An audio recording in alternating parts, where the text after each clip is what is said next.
एक पढ़ा लिखा बेटा अपनी माँ का कर्ज चुकाने के लिए अपने गांव आता है, लेकिन उसने इसकी कल्पना भी नहीं की होगी कि एक बिल्कुल नया खुलासा होगा जिससे वह अपनी जिद छोड़कर माँ से और ज्यादा प्यार करने लगेगा।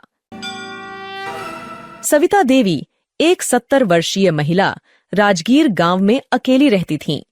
उनके पति बंसीलाल का निधन बहुत पहले हो गया था और उन्होंने अपने इकलौते बेटे रमेश की परवरिश अकेले की थी।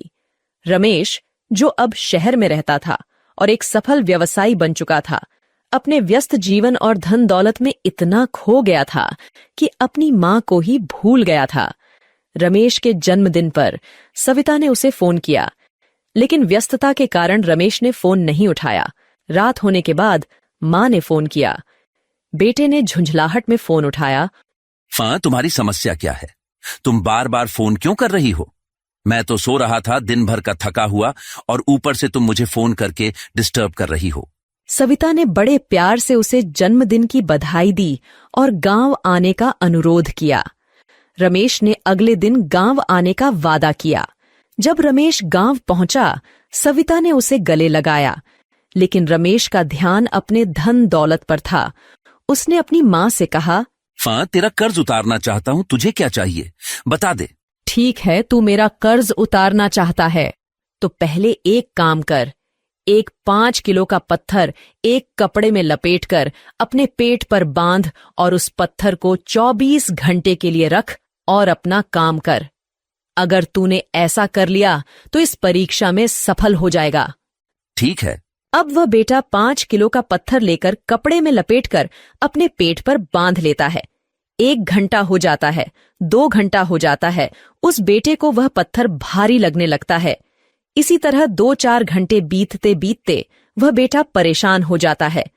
मां ने यह भी कहा था कि उस पत्थर को बांधे हुए तुम्हें अपना सारा काम भी करना है। जो कुछ भी करना उस पत्थर को बांध कर ही करना। अब बेटा अपना पूरा काम पत्थर को बांध कर करता है, लेकिन अंत में आते आते वह इतना परेशान हो जाता है कि पत्थर को खोलकर रख देता है और कहता है, हाँ, इतना भारी पत्थर मुझसे नहीं बांधा जाता। बेटा, तू अपनी पहली परीक्षा में फेल हो गया।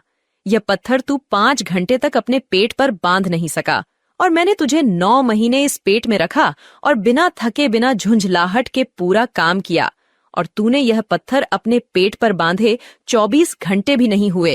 अब इस चीज का भी प्रभाव उस बेटे पर नहीं पड़ा। माँ, तू मुझे दूसरा काम दे, मैं उसको जरूर करूंगा। ठीक है, मेरा दूसरा काम यह है कि आज रात तू मेरे कमरे में ही सो जा। ठीक है, इसमें क्या बड़ी बात है? आज रात के लिए मैं तेरे कमरे में ही सो जाता हूँ। जैसे ही बेटे को नींद आती है, माँ ने कहा, बेटा, मुझे प्यास लगी है, जरा 1 गिलास पानी तो पिला दे। अब बेटा जल्दी से उठता है और माँ को 1 गिलास पानी लाकर दे देता है। माँ उस पानी को थोड़ा सा पीती है और बाकी बचे पानी को बेटे के बिस्तर पर गिरा देती है, जिस जगह पर वह बेटा सोया था। अब यह देखने के बाद बेटे ने कहा, माँ, तुम पागल हो गई हो क्या?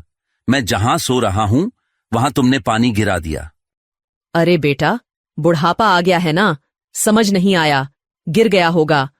जैसे तैसे करके उस गीले स्थान पर वह सो गया। अब कुछ समय ही बीता है, बेटे को नींद आने लगती है।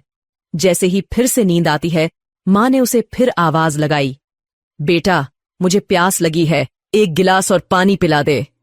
अब तो बेटे के गुस्से की सीमा ही नहीं रही। उसने तुरंत चिल्लाते हुए कहा, माँ, भाड़ में जाए तेरा यह काम, मैं अपने कमरे में सोने जा रहा हूं। सविता देवी ने एक थप्पड़ खींचकर अपने बेटे को मारा। जब तू छोटा था, बार बार बिस्तर गीला कर दिया करता था। मैं बार बार उठकर तुझे सूखे स्थान पर सुलाती थी और खुद तेरे मलमूत्र पर सोया करती थी। तेरे उस गंदे बदबूदार उस भीगे स्थान पर सोती थी, बिना झुंझलाहट, बिना गुस्सा किए, सब किया करती थी। और आज मैंने 1-2 बार जरा सा क्या पानी मांग लिया, तू तो मुझ पर बरस पड़ा। तुझे बहुत कष्ट हुआ, मुझ पर चिल्ला रहा है, और जब तेरे गिले स्थान पर मैं सोती थी, मैं तो नहीं चिल्लाई। मेरा प्यार तेरे प्रति कम नहीं हुआ। अब मां की इस बात का भी उस बेटे पर कोई खासा प्रभाव नहीं पड़ा। ठीक है, अब तीसरा काम बताओ, वह मैं जरूर पूरा करूंगा। ठीक है, अब सुबह होने दो, मैं तुम्हें तीसरा काम दूंगी। अब जब सुबह होती है तो मां ने कहा, बेटा, मैं तीसरा काम दे रही हूं। जैसे ही मां ने यह बात कही, उसी समय खिड़की पर एक चिड़िया आ गई। बेटा, यह क्या है? हाँ, यह चिड़िया है। बेटा, यह क्या है? माँ, तुझे समझ नहीं आता, मैंने कहा ना यह चिड़िया है, बार बार क्या पूछ रही हो? मां ने तुरंत अपने बेटे को जवाब दिया, बेटा, बचपन में एक बार तू मेरी गोद में बैठा था। उसी समय खिड़की पर एक चिड़िया आ गई।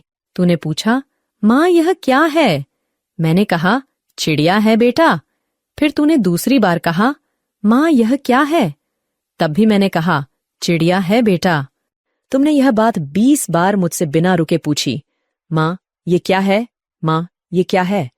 और मैं हर बार प्रेम से तुझे चूमते हुए, लाड लड़ाते हुए यही जवाब दिया, चिड़िया है बेटा।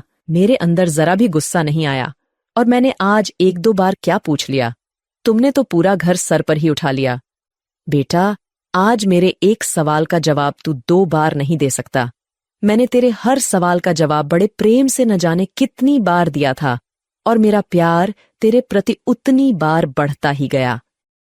इससे रमेश को एहसास हुआ कि मां का प्यार और समर्पण अनमोल है और वह माफी मांगते हुए उनके पैरों में गिर पड़ा। सविता ने समझाया कि मां का कर्ज कोई नहीं चुका सकता। इस घटना ने रमेश को गहरा सबक सिखाया और उसने अपनी मां के साथ समय बिताने का फैसला किया, उसकी देखभाल करने और उनके साथ रहने का वादा किया।